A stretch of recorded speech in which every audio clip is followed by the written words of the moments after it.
when we used to take him to Jamestown This is Speedway. Freddie Knapp, right? Yeah, Freddie Knapp. And we had an old 39 Ford that I used to have when I was 16 years old. I had a speed shop in Asheville. Did you really? Yeah. And I graduated when I was 16, so I had some time before college. I went to college the next year. But anyway, we used to build engines in Jim Polaro. Right. We used to build engines for Jim, and we were just kids. But I've done it all my life. My dad had me involved in model airplanes, speed control. Yeah. We went all over the United States. I held several of the records for speed control. We went to Detroit. We went to Texas. We went all over, flying these little model airplanes. No kidding. Oh yeah.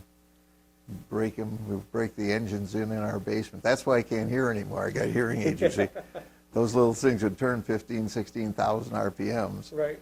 My dad had a metal lathe. Actually, it was in his bedroom that we worked on the engines. No kidding. Yeah, on 48 Elmwood Avenue in West Ellicott. And we would. Was your dad in the business? My dad was a Pontiac dealer here Was for he? years. Okay. Yeah. Then it was Telshow Shults Pontiac. Then it was sold to Dibble. Then it was sold to somebody else. I can't recall who. But yeah, that's how I got started. So you would go to the Jamestown Speedway, Yeah. and were there certain drivers that you followed? Were there? Oh, back then, Bob Hallett used to race in the old jalopy. Dan Crandall's father used to race there. Emery Mann had his old 8-ball, which was a straight 8 Buick, and he'd shift it going down the straightaway on a quarter-mile track, and he won a lot. And then we had Freddie Knapp driving our cars. There's another one. I can't recall. Gee, I can't think of his name real quick. But Rule Hansen, I don't know if you've heard that name. Rule Hansen was a good mechanic. He lived just outside of Bust-I, and he had a barn, and he built 2 cars. He built one for, gee, I can't remember his name. My daughter would remember it. She's in here somewhere. But anyway. Did she want to come in? No, she's. I think she's in the other room in there. But she, let's see. God darn it. But Freddie Knapp had one of the cars, and this other guy had the other one. And one was NY33, the other was NY34. And so eventually we broke away from that group and took Freddie with us, and then we took him up to our little speed shop and build engines there in Asheville. No, what was the connect with Freddie Knapp? How did you connect with him? I think just through the race. He worked for me for a while too. Come to think about it, way back when. Right. Yeah, I think he tried selling cars and so on. Yeah. Randy Sweeney. Say hello. Hi, to Randy. Shults. Good to see you. Nice again. to see you. Thanks for doing this today. Not a problem. This guy's got some. We were just reminiscing on some of the old things and how we got started in this thing. Yeah. Got my kids involved in it, So we did a lot of things. We used to race those snow machines up at State Line, Really? Oh yeah, yeah. At one time, my partner and I, Don Gage, Right. and we had a snow jet franchise, and we finally got an Arctic Cat franchise. And we had some pretty good sized machines back then. Yeah. We had triple engines, 800s. They go like heck. And I hurt my back up there at State Line one night. I flipped one in a corner, and it come down right on the middle of my back. I thought I was dead. And I still suffer with that. Yeah. So was there a logical extension? Here you are, age 16, you're monkeying around with cars, Yep. engines in the Jamestown Speedway, you get connected to Freddie Knapp. At some point, you sort of get introduced to this new speedway out in the Bust-I Right Road there. Yep. State Line. State Line. What was the connect? What was the introduction there? It's just a matter of fact where we could race our cars. Right. And that was the next step. We raced up there at Skyline, I think it was right, called. right. We raced Skyline for a while, but not very often. I think we just started racing when that thing was about done. And then, of course, the next progression was to go to State Line. And then we went to the one in Wattsburg, of course, they were connected back and forth. And that's the two tracks we mostly ran on. We did take the circuit a couple times down to Mount Jewett and Shippensville and Clarendon and some of those places. And eventually, that's where my sons used to race the snow machines. Yeah.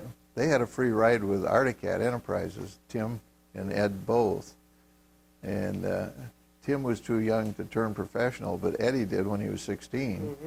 And he got into some money races. We ran Boonesville, Ironwood, Michigan. My word. Yeah, we had a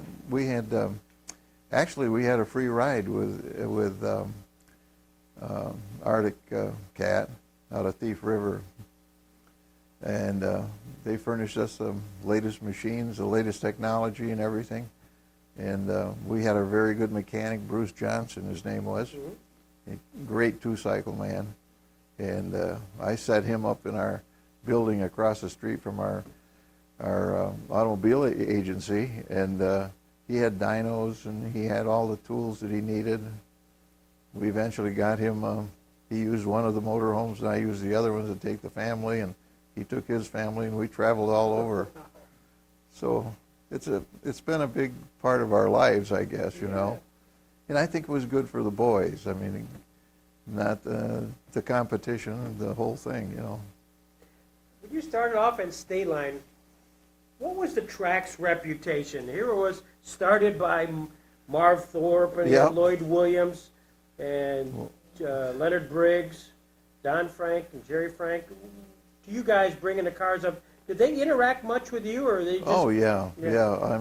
On a constant basis. I mean, we used to bitch about the track because it was either too slippery or not slippery enough, and had ruts in it, and they would work on it. And I know all those guys. Of course, some are gone by now. But What did Leonard Briggs mean to Ed Shults? Leonard was a great guy, nice, soft-spoken individual. He wasn't a hot dog. He wasn't. He didn't come on too strong. He wasn't a Jerry Franks or one of those guys, He was just a nice guy. The whole Briggs family, I knew the whole Briggs family. Was Jerry sort of the enforcer? Was he the? Sort of that way, yeah. He was more caustic than the rest of the guys. And he got things done his way, and the way he wanted them done, which is fine. He was the boss. So when you were racing up there in the early years of State Line, your guy was Freddie Knapp? Yep, Freddie Knapp. Then seems to me like in 50, I'm trying to think now, when the 396s came out with Chevrolet, I think it was 50, or I'm not 50, what am I talking about? It's 66, I think, 39, in that era. Mm-hmm. We had a fellow that was racing there, and he finally came to work for me, and that was Chuck Piazza. Oh, yeah. Okay, so Chuck said, boy, I'd sure like to drive a car for you and all this stuff. Well, we had a little falling out with Freddie. I forget what it was. He was doing something different. He had lost his edge a little bit maybe at that time of his career.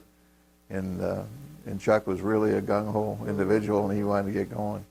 So I ordered a new coupe with a 396 in it, 4-bolt mains, and we pulled the engine out of that thing and went all through it. And Ross Culvert, who was a mechanic that worked for us, very good mechanic, and Jim Farding. Mm-hmm. Sure. Okay, those are the guys that built the car. Yep. Had another friend that did a lot of engine work for me and carburation work, and that was Bud Wilcox, who is now dead. Mm-hmm. And so the combination of these guys, they put together pretty good race cars. And like the old story says about racing, a lot of millionaires were made by racing, but they were billionaires when they started. And we used to race, and if we won a feature, we were so happy because we had enough money to buy new tires for next week. Yeah, yeah. If you blew an engine, you were really in trouble. So the economics were such that would you buy the car then and make it available to whether it was Freddie or Chuck. Yeah, sure. Yeah. They worked on it. I bought the car. This is their car. We advertised on it. And I don't know how much the advertising did, but a lot of people think it does good. And we did get a lot of play from the cars that we drove. Yeah. And then eventually, let's see, Chuck Piazza went away. And Ed Jr. wanted to start racing. He was old enough then. And we put him in what they used to call a hooligan class. Mm-hmm. We had a 57 Chevrolet. And he did very well with it. He raced it, I think, 2 years. And I don't think he won points, but I know he came in second a couple times. Right. And then he wanted to go for racing big time, as he called it. And we put him into a Camaro at that point. And that Camaro was built by Jim Fardink and Whitey. Whitey, what the heck is Whitey's name? He lives up there by the Speedway. He's dead too. Yes, he's dead. And one of the stipulations that I'd buy him a MIG welder. What was it? Tony White. White. Tony White, yeah, and he married Marcia. She's still taking tickets at the ticket booth and when you go to the pits now, right now. Is that right? Still working the track. Yeah. Who the heck else was doing that ticket taking? A girl I knew, was it a Briggs? I think one of the Briggses. Yeah. So Eddie and matter of fact, Tony White and Jim built another car along with Jerry Hoskins, and that car was oh heck, what's his name? Over in Northeast. Skip Furlow. Yeah. So there was two cars exactly, pretty much alike. Only Eddie's car had some innovations that the guys put in it, like he had a porta power that he could adjust the wedge of the car, depending on the track, and the engines were a little different. But we went through all that stuff, and I got to know all the guys in the, all the drivers and stuff. When you went to State Line at that time in the 50s, 60s, early 60s, were there guys that sort of stood out as far as, maybe I hate to use the term characters, but unique individuals, whether it was Squirt, Bobby, Oh yeah, all those guys. Well, yeah, we'll throw this at you.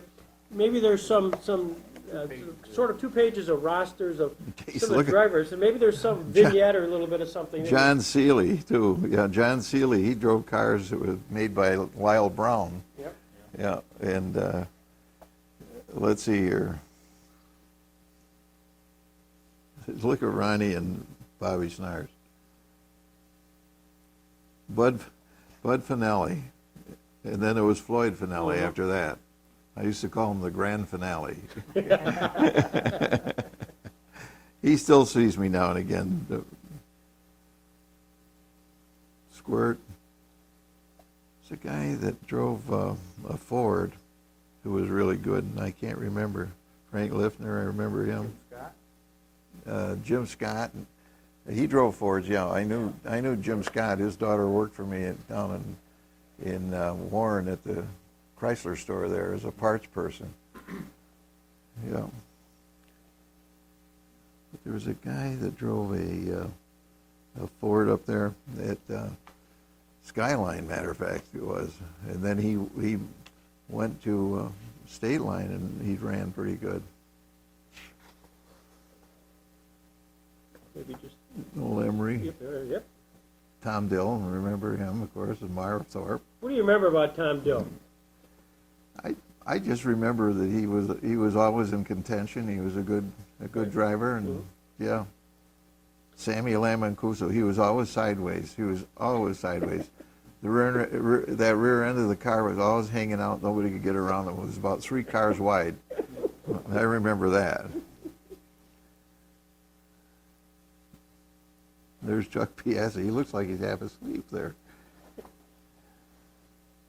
Floyd Thomas. I remember all the names. I remember the names, and of course Emery. Emery was hotter than a pistol when that thing first started.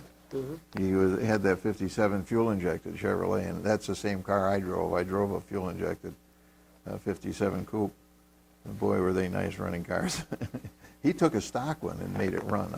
I mean, it was completely stock, just right off the truck, and gutted it, put roll bars in it, and away he went. Do you ever find yourself, Ed, having obviously a financial stake in the car where you would go into the pits and critique Freddie or Chuck as to their driving or any sort of game planning? No, nothing like that whatsoever. I was more or less the financial backer of the thing and gave them the tools to work with. Right. And we were the advertiser, and they tried to do the best they could, you know. I seemed to only get involved in the picture when they needed another rear end, or the engine blew, or transmission wasn't right. They had to change gears. It's whatever, you know. So no, as far as that goes, there was complete harmony in most of that. Bobby was a little volatile when he drove for me, but he wanted to do it all his way, and I guess he had some problems with the mechanics and stuff. And one time he was going to quit in the middle of the season, and then he decided he wouldn't quit and got back in the car and drove it and stuff. Bobby Schnars. Yeah, Bobby. Yeah. That's after he left Hageland's when he driving what were those things? I can't remember. Javelin. Javelins, there you go. I'm getting punky in my old age. It's getting to be quite a few years in between. Yeah. But, yeah, I remember all these guys remember the cars. That Ronnie Blackmer was almost unbeatable in his class Right. Yeah. with that car. Did you race principally late model? Well, see, we started, principally late models. In the last I'd say 4 or 5 years, that's all we ran as Right. late models. We didn't have any of the other ones. Just the only hooligan type we had was Eddie Junior's. Right. So it was all late models. Did you find that as you were watching the race, because I know Tim has mentioned that was your life. I mean, Yeah. Saturdays you'd pack up and go. Yeah, well, I had to watch the races. We had a lot of money invested. You know? Don't smash the car. Win, but don't smash it. And that's, that went along with the kids, when they were racing snow machines, and Eddie raced motocross, and we'd go to all those races. And Tim never got really into motocross much. He had a 125 Suzuki racer, but I think he only ran one time. That's a pretty rough race. Yeah. I wanted to save him. Yeah. And Ed Jr., he raced a Mako, and he did pretty good. He raced with Armando Calamungi, who was really good. And they went in Ohio's and so on. But anyway, racing has been a big part of our lives, let's put it that way. I mean, it was a fun sport, hobby, and it was, I think it was, again, something good for the boys to know about competition and so on. And I think it helped them in later life. Yeah. Did you find that as you were concerned about your investment and making sure to do well, win, but don't get banged around, that maybe there was a car or two or driver or two that you always worried about as your car was going into the fourth turn? Oh, God, there he is again. Sammy Lamancuso. Always sideways. No, he's hard to get around. No, we didn't have any problems with, I don't think we had problems with any of the race drivers that I know of. Yeah. I think the guys all raced their own race. Conservatively, I mean, there was a lot better drivers than drivers that we had, I'm sure of that. But we won a few races and stuff like that. Yeah, I would think you could feel you were successful. Yeah. I mean, here's 1968, Fred Knapp, driving the Berglund Chevrolet, won 5 races then. Yeah. That's a good year. That's a good year, yeah. Good year. I don't know what Chuck Piazza did. He was, that was 50. This actually was later than this 68. This That's is a little bit 68. later. Yeah, but This would have been your car there? Yep, that's our car. See, at that time I was general manager of Berglund, And there's Game Mark was, of course, Don Gage, who was my partner. And Freddie Knapp again, he's in there quite often. Now, he had good, always viewed from the fan in the stands as a very competitive car, one that could Yep. win at any time. Nice looking car, took good care of it. Yeah, you know, yeah. Mechanically sound. Well, they did that. They really worked on it. Those guys worked day and night. I remember the last car that Bud Wilcox built for Ed Jr. And those guys worked on that car every single night. After they got out of work at the dealership, they went across the street into our garage and started working. They'd work there half the night, then come back and do their day job. Mm-hmm. They loved it that much. Right. And they didn't get paid much, They didn't get paid for working on the car per se. Of course, if there was winnings, then they got a share. But it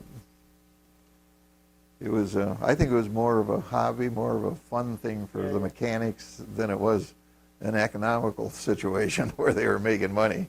I think there's some competition between the mechanics, I mean, Oh, definitely. You build a car that wins, you build a car that's mechanically sound, hey, that makes Yeah. me feel good too. Yeah. The engine boys, I had 2 or 3 real good engine guys. And we had on Ed Jr.'s car, we had to go to Niagara Falls to get the fuel for it. It was 115 octane fuel because he had planed the block down, so the deck clearance was almost zero. There was no the compression ratio was probably 15 to 1, 14 to 1. And that thing would burn the tires right off of the car. I mean, we had a 400 cubic inch engine with 4 bolt mains, and that thing just screamed. And Ed would not let off on it sometimes and screw up the race because his tires were so hot they turned into gum. But yeah, there was a lot of competition with the mechanics back and forth, there's no question. Was Jim Fardink one of your top guys? He was, yeah. Jim was, I'd say, one of the better mechanics that we had. Yeah. We've interviewed Jim. Have you? Yeah, and he's got some funny stories. And, I'm sure you observed and watched a lot of races. Was there kind of an incident or two where you kind of close your eyes and says, Greg, did I tell you about this one? Or I can remember the time that such and such happened, maybe to your driver, maybe to somebody else, but just sort of that incident or two that sort of stood out, whether it was humorous, funny, amazing, anything like that? Not that pops right into my mind right now. Yeah. I think they were all, pretty conservative. I can't remember. I can remember some instances where, they knocked one of our cars out of competition, and maybe it was an accident, maybe it wasn't, and there was a flare-up in the pits and stuff like that. Chuck got into a few of those. I remember Did he? Piazza, yeah, a few fisticuffs outside the gate. But no, I didn't get involved in any of that stuff. They didn't tell me a lot of that stuff that went on. Yeah. But I did notice that sometimes there was a little aggression between the drivers. Right. Can't help it. You see that today in the big NASCAR stuff. Exactly. Well, some of the names we keep hearing as guys who were more involved and excitable than others would have been Floyd Finale. Oh yeah, Floyd. Yeah, You know, yeah, the grand finale. Big grand finale, Yeah. Floyd, Bud. Yeah. Tom Dill occasionally, I guess, would move people out of the way. Was sort of aggressive on the track, and Yeah. we've heard that There are from there. several- Oh sure, there's drivers that are more aggressive than the others. I don't think I had a real aggressive driver. Only maybe in Bobby Snars. He was more aggressive than Freddie Knapp by a long shot, and Chuck Piazza was just a steady Eddie type individual. But he did get in problems here and there, with other drivers. Mhm. But in Ed Jr., he never really got into any big problems with anybody that I recall. Or they told you about. Yeah, that I knew about. I know that Skip Furlow, having the same car as he had, he put a sign on the back of his car. He says, what the heck did it say? It said,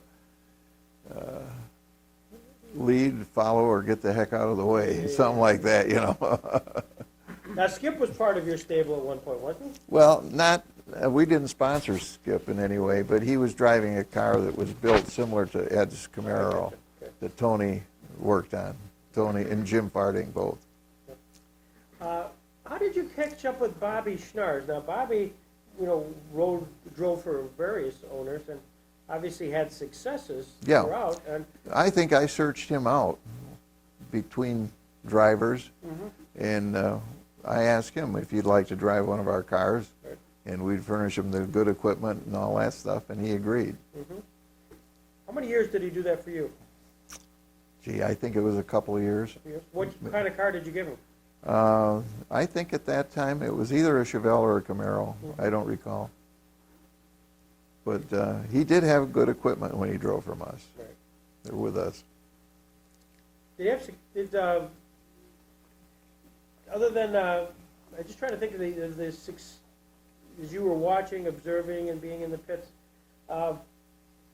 did the drivers ever kind of come to you, or were you working directly with the mechanics and the Oh, no, body I guys? interacted with most of the drivers. The only guy that was his own man was Bobby. Yeah. And Bobby did it his way. And matter of fact, he used to take the car home and work on it himself. Huh? And he wouldn't bother our mechanics, with his anything. He just took, I think he matter of fact, he kept the car at his place most of the time, down in Bustye. So you had to make an appointment to see your own car? No, well, no, I'd go to the racetrack and see it go. That's all I was interested in. I hope he shows up, and he always did, But it was a fun thing for the whole family. Yeah. Was there any sort of factor where, as you went from there down to even Wattsburg, Larry Parmenter, I guess, had that track down in, was it Wattsburg? Wattsburg, yeah. We interviewed Larry. Oh, is that right? Larry's in Northeast Pennsylvania. I just remember him vaguely. Yeah. Yeah.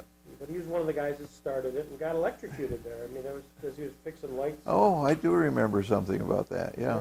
So it was That's the way Bruce Johnson died, by the way. right. Yeah. Yeah. But risky.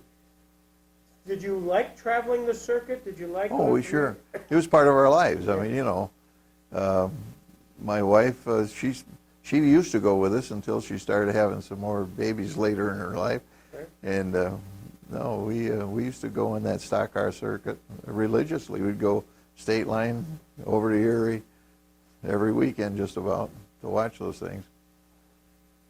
Did you get a sense whether that really helped your business? Did it help Berglund's business? Did it help? Oh, I think so. We have people say, we saw your car running, blah blah blah, and yeah, I think it did help somewhat, but to the extent I have no idea. Just like any advertising. Right. But primarily it was advertising for us, and also my love of racing that I was brought up with, Sure.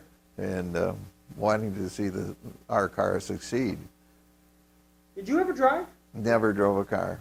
No, I took one lap once, Did you? or two maybe, Yeah. before I went through a fence at the end of a straightaway.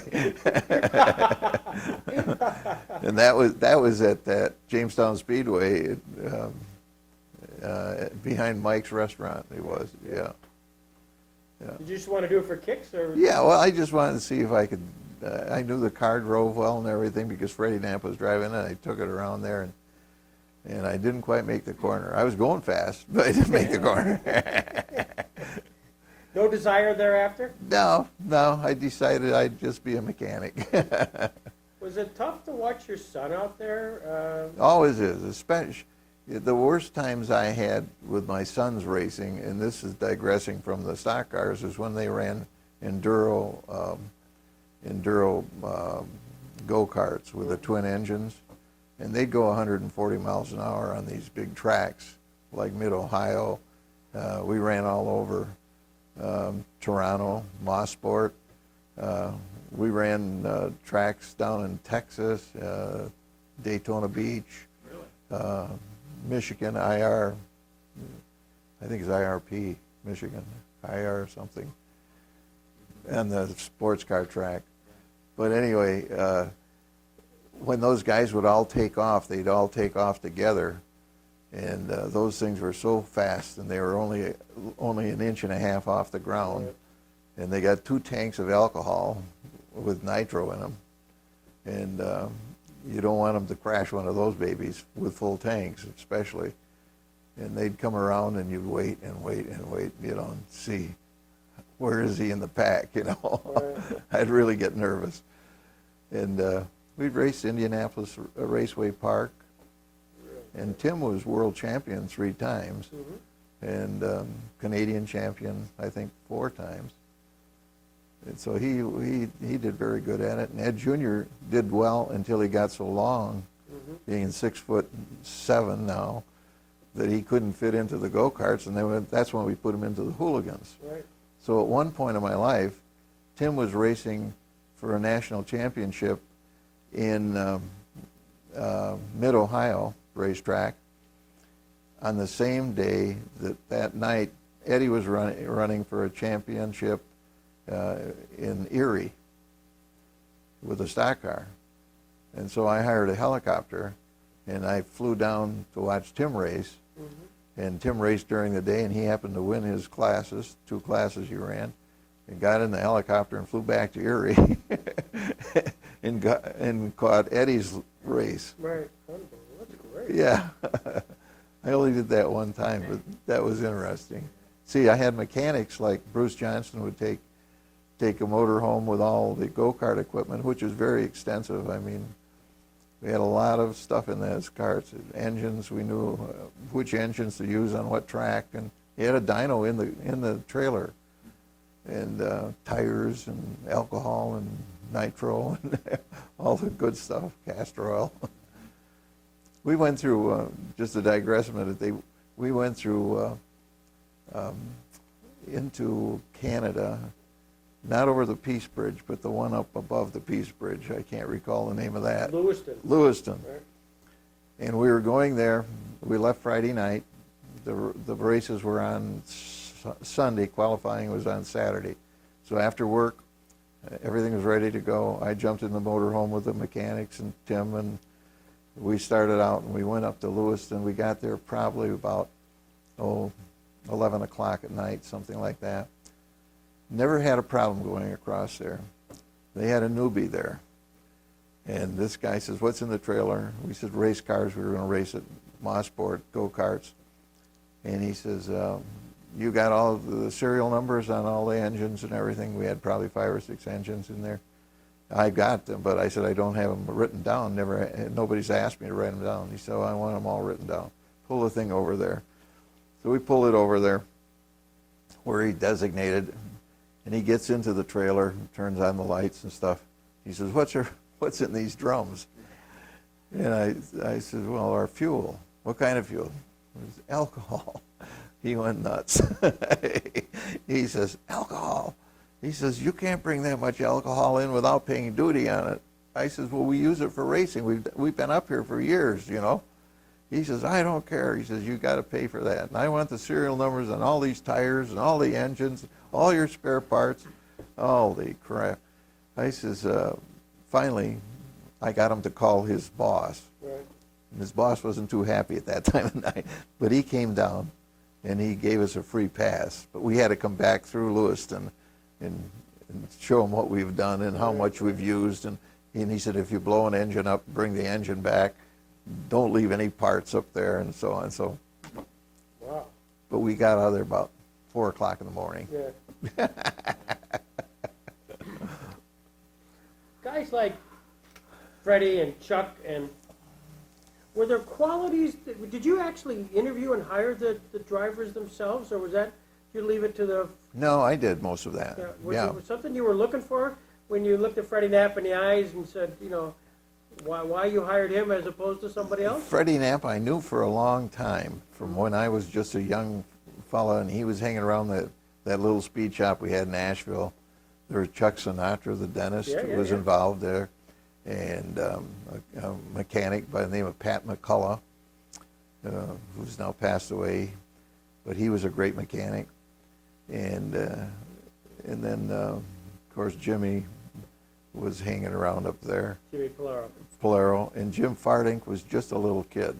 I mean, he would come and watch, you know, while we were doing all this stuff, and he would be there religiously. And finally, it came to the point where we asked him if he wanted to help. Oh, yeah.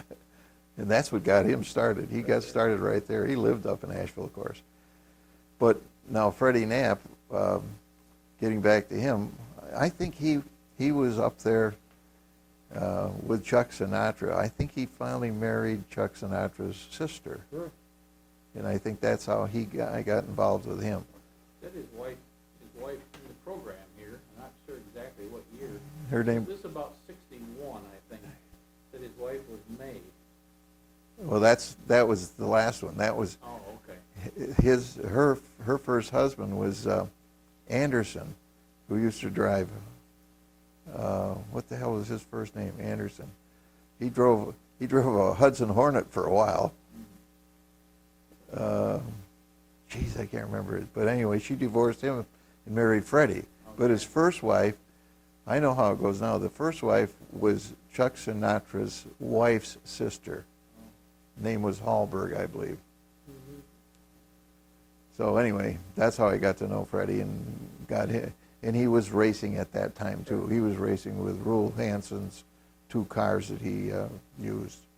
At this particular time, he apparently was working for you. Said he was a body man and mechanic. Yeah, he was a body man, and yep. That would have been in early 60s, though. I would think that, yeah. He was a salesman at one time. He was a service writer. Piazza was a service writer. He worked for me for several years. Then I knew his wife. My wife knew his wife, and everybody knew each other eventually in that stock car group, you know. So Chuck was looking for a ride, or did you kind of extract him? No, he wanted a ride. He wanted bad. He wanted to drive one of our cars, and I said, well, you're going to have a chance at that. Yeah, yeah. And he did good. He did all right. But he was racing a car for somebody else at the time. Was he? Yeah. I don't know who. Was that uncommon to kind of move around The from? drivers would, yeah, Yeah. sure. If they could better themselves and, you know, sure.